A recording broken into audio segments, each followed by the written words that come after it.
தேர்ந்தெடுத்த பாதை தான் இன்றைக்கு இவ்வளவு பெரிய பிரச்சனைக்கும் காரணம் இஸ்லாமிக் ரிபப்ளிக், ரைட்?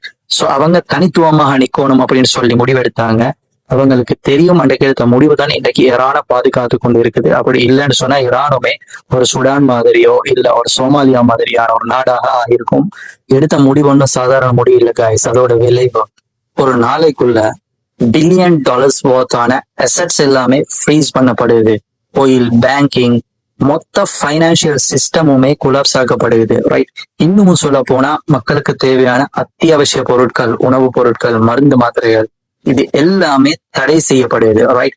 சோ இந்த மொத்தத்தையுமே அந்த நாடு அனுபவிச்சிருக்கு அப்படின்னு சொன்னா அது எப்படி இருந்திருக்கும்?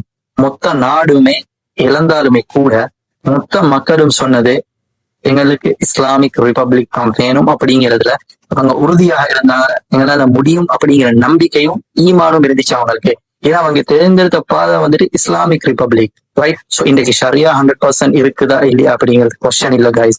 அப்படியே இருக்குதுன்னு சொன்னா இந்த உலகத்துல ஒரே ஒரு நாட்டு கிட்ட தான் பெர்சன்டேஜ் நீங்க யார்கிட்ட கூட இருக்குது அப்படின்னு சொன்னா நம்பர் 1 வந்து நிக்கிறது யாரான்னு தான், சவுதி அரேபியா இல்ல, ரைட்? சோ டீட்டெயிலா பேச